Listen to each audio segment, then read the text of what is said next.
دو سوالوں پر بات ختم نہیں، بلکہ امام بخاری جن کی رٹ لگاتے رہتے ہیں نا، حضرت امام بخاری نے وہ پہلے دو سوال لکھے ہی نہیں ہیں، انہوں نے وہ تحریر ہی نہیں فرمائے۔ حضرت امام بخاری فرماتے ہیں قبر میں ایک ہی سوال ہوگا۔ یہ جو شفاعت کے منکر ہیں نا، جو قبر میں نبی اکرم صلی اللہ علیہ وسلم کے وسیلے کا منکر ہیں، جو دنیا میں نبی اکرم صلی اللہ علیہ وسلم کے وسیلے کا منکر ہیں، ان سے پوچھو بھائی تم امام بخاری کو بڑا مانتے ہو، امام بخاری کو بڑا پڑھتے ہو، تو پھر پڑھ کر یہ بتاؤ نا امام بخاری نے وہاں پر سوال کتنے لکھے ہیں کتاب کے اندر؟ امام بخاری نے ایک ہی سوال لکھا کہ قبر میں جو سوال ہوگا وہ یہی ہوگا کہ بتاؤ کہ محمد عربی کے بارے میں کیا کہتے تھے۔ فائنلائز ہے یہ فائنل سوال ہے، اس کا فائنل جواب ہے۔ جو اس کے اندر کامیاب ہو گیا وہ سارے سوالوں کے اندر کامیاب ہو گیا۔ اصل حقیقت کے اندر اللہ رب العزت نے یہ دنیا کا نظام بنایا نا جتنا بھی، یہ بھی پیارے محبوب علیہ الصلوۃ والسلام کی شان کو ظاہر کرنے کے لیے۔ اگر قبر کا جو منظر ہے وہ کس لیے؟ پیارے محبوب علیہ الصلوۃ والسلام کی شان کو ظاہر کرنے کے لیے۔ حشر کا جو میدان سجے گا وہ کس لیے؟ پیارے محبوب علیہ الصلوۃ والسلام کی شان ظاہر کرنے کے لیے۔ جب لوگ جنت میں چلے جائیں گے تو وہاں پر بھی لوگوں کے لیے جو انعام ہوگا وہ پیارے محبوب علیہ الصلوۃ والسلام کا قرب ہوگا۔ تو وہ کس لیے؟ پیارے محبوب علیہ الصلوۃ والسلام کی شان کے لیے۔ تو اس لیے ہم کہتے ہیں جو کچھ بھی ہے وہ سب کا سب سونے محبوب کے قدموں کی برکت سے ہی ہے۔ زمین و زمان تمہارے لیے، مکین و مکان تمہارے لیے، یا رسول اللہ صلی اللہ علیہ وسلم یہ جو کچھ بھی ہے، سیدی اعلیٰ حضرت نے واضح طور پر فرما دیا یہ سب کچھ پیارے محبوب علیہ الصلوۃ والسلام کے قدموں کی خیرات ہی ہے۔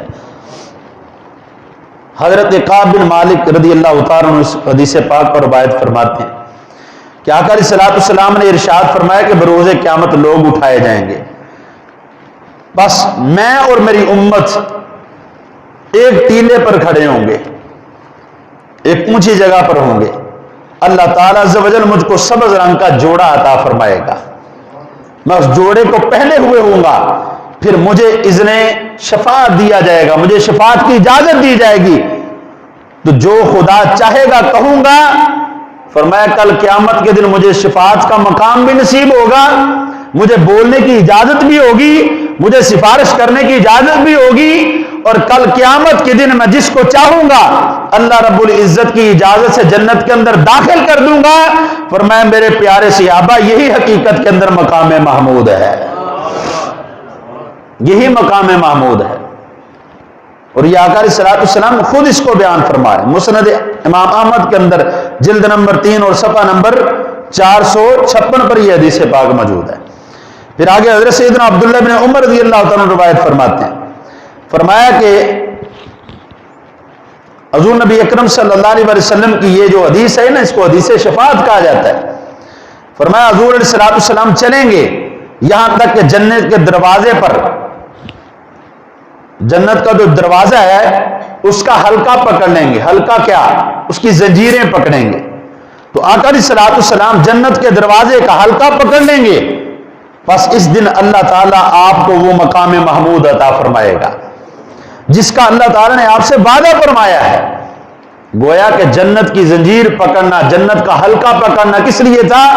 کہ اے خالق کائنات یہ جنت تو نے میرے لیے، میرے امتیوں کے لیے بنائی ہے، اے رب ذوالجلال آج اس کے اندر میں جاؤں گا یا میرا پیارا امتی جنت کے اندر داخل ہوگا۔ یہ زنجیریں میرے ہاتھوں میں ہیں، میں اس دروازے کو کھولوں گا، اس کے اندر جس کو چاہوں گا داخل کر دوں گا۔ تو فرمایا اللہ تعالیٰ نے یہ مقام محمود مجھے کل قیامت کے دن عطا فرمائے گا، اور فرمایا یہ وہی وعدہ ہے جو اللہ تعالیٰ نے مجھے محمد سے فرما رکھا ہے۔ کون سا؟ عسیٰ ان یبعثک ربک مقاما محمودا، اے سونا محبوب ان قریب ہم آپ کو مقام محمود عطا فرمائیں گے۔ پھر حضرت سیدنا عبداللہ بن مسعود رضی اللہ عنہ روایت فرماتے ہیں حضور نبی اکرم صلی اللہ علیہ وسلم نے فرمایا میں مقام محمود پہ کھڑا ہونے والا ہوں۔ عرض کیا یا رسول اللہ وہ کیا ہے؟ آقا علیہ الصلوۃ والسلام نے صحابہ میں بیٹھے تھے، فرمایا لوگوں سن لو میں مقام محمود پہ کھڑے ہونے والا ہوں۔ عرض کیا یا رسول اللہ وہ مقام محمود کیا ہے؟ آقا علیہ الصلوۃ والسلام نے فرمایا یہ وہ دن ہے کہ اللہ تعالیٰ اپنی کرسی پر جلوہ گر ہوگا اور میں محمد اس کرسی کے قریب کھڑا ہوں گا، اور اللہ کی اجازت سے جس کو چاہوں گا میں جنت کے اندر داخل فرماتا چلا جاؤں گا۔ اور یہ خاصہ کسی اور کا نہیں ہے بلکہ فقط محمد عربی صلی اللہ علیہ وسلم کا ہے۔ حضرت ابو موسیٰ اشعری رضی اللہ تعالیٰ پھر آگے حدیث پاک کو روایت فرماتے ہیں کہ آقا علیہ السلام نے فرمایا کہ مجھے اختیار دیا گیا کہ یا تو میں اپنی آدھی امت کی بخشش کروا لوں۔ دو چیزیں اللہ تعالیٰ نے فرمائی کہ سونا محبوب آپ اگر چاہیں تو آج اپنی زندگی کے اندر مجھ سے یہ وعدہ لے لیں کہ میں آپ کی آدھی امت کی بخشش فرما دوں گا۔ چھوٹا انعام تو نہیں ہے، یہ بہت بڑا انعام ہے۔ اور یہ آدھی امت کون سی بخشی جائے گی؟ جو پہلے بخشے ہوئے تو بخشے ہوئے ہیں نا، جو نیکوکار ہیں وہ تو نیکوکار، ان کے لیے یہ سفارش کی ضرورت تو نہیں ہے، بلکہ نیک تو کل قیامت کے دن خود لوگوں کی بخشش کی دعا کریں گے، وہ تو خود کل قیامت کے دن سفارش کریں گے۔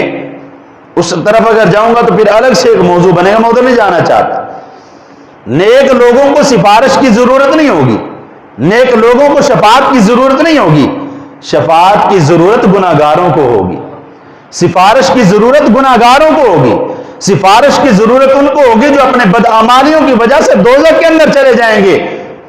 تو آقا علیہ السلام فرماتے ہیں اللہ تعالیٰ نے مجھے فرمایا ہے سونا محبوب اگر آپ چاہتے ہیں آپ کی زندگی میں ظاہری حیات طیبہ میں ہی میں آپ سے وعدہ کرتا ہوں کہ میں آپ کی آدھی امت کی بخشش فرما دوں گا۔ اور دوسری آپشن یہ ہے کہ اے سونا محبوب اگر آپ یہ نہیں چاہتے تو پھر دوسری چیز یہ ہے کہ میں آپ کو شفاعت کا اختیار عطا کر دوں۔ کل قیامت کے دن آپ کو شفاعت کا اختیار کیا جائے، اختیار دے دیا جائے۔ تو آقا علیہ السلام نے عرض کیا کیا؟ اے رب ذوالجلال میں تیری بارگاہ سے اپنی آدھی امت کی بخشش کی جو ہے وہ اس وقت سند لینا چاہتا، میرے دل کی تمنا یہ ہے کہ کل قیامت کے دن مجھے شفاعت عطا فرما دینا، مجھے سفارشی بنا دینا ان لوگوں کا، مجھے شفاعت کا اختیار دے دینا۔ تو آقا علیہ السلام نے فرمایا یہ اس لیے تھا، فرمایا کیا تم اس کو متقی لوگوں پر خیال کرتے ہو کہ میری یہ سفارش متقی کے لیے ہوگی؟ فرمایا نہیں، بلکہ میری یہ شفاعت گناہگاروں اور خطا کاروں کے لیے ہوگی۔ یہ حدیث ابن ماجہ شریف کے اندر موجود ہے کہ آقا علیہ السلام نے یہ ہمارے لیے کیا کہ رب ذوالجلال مجھے آج آدھی امت کی بخشش کا وعدہ نہیں چاہیے، کس لیے کہ آقا علیہ السلام جانتے تھے جب محمد عربی کل قیامت کے دن سجدے میں سر رکھیں گے پھر آدھی امت کیا جب تک آخری امتی جنت کے اندر نہ جائے گا محمد عربی جنت کے اندر نہ جائیں گے، اس وقت تک سر سجدے سے نہ اٹھائیں گے جب تک آپ کے سارے امتی جنت کے اندر داخل نہ ہو جائیں گے۔ تو حضرات محترم اس لیے آقا علیہ السلام نے اس مقام کا انتخاب کیا جس کو مقام محمود کہا جاتا ہے۔ یہ مقام محمود کس لیے بنا کہ آج کے دن آقا علیہ السلام اپنے امتیوں کی سفارش کریں گے اور پھر ہر ایک بندے کی زبان پہ آقا علیہ السلام کی ثنا جاری ہوگی، آقا علیہ السلام کی نعت جاری ہوگی، حضور علیہ السلام کی تعریفات جاری ہوں گی، آقا کی شانیں بیان کرتا ہوا نظر آئے گا، ہر بندہ پیارے محبوب کے قصیدے پڑھتا ہوا نظر آئے گا کہ میں تو مر رہا تھا تو بچایا محمد عربی نے، میں ڈوبنے والا تھا بچایا محمد عربی نے، میں دوزخ میں جل رہا تھا بچایا محمد عربی نے، مجھ پر عذاب نازل ہو رہا تھا بچایا محمد عربی نے۔ تو آج کے دن یہ جو تعریفات کی جا رہی ہیں، یہ جو حمدیں بیان کی جا رہی ہیں، اسی کو حقیقت کے اندر مقام محمود کہا جاتا ہے۔ تو رب یہ بیان کر رہا ہے سونا محبوب ان قریب ہم آپ کو مقام محمود عطا کریں گے۔ وہ مقام محمود کیا ہوگا؟ شفاعت آپ کریں گے، شان لوگ بیان کرتے ہوئے نظر آئیں گے۔ کل قیامت کے دن آپ کی شانیں آپ کے امتی بیان کرتے ہوئے نظر آئیں گے، دوسرے نبیوں کی امتیں بیان کرتی ہوئی نظر آئیں گی، اس لیے کہ کل قیامت کے دن سفارش کرنے والا کوئی اور نہیں ہوگا، فقط محمد عربی کی ذات ہوگی۔ تو اس لیے اس کو مقام محمود کہا جاتا ہے۔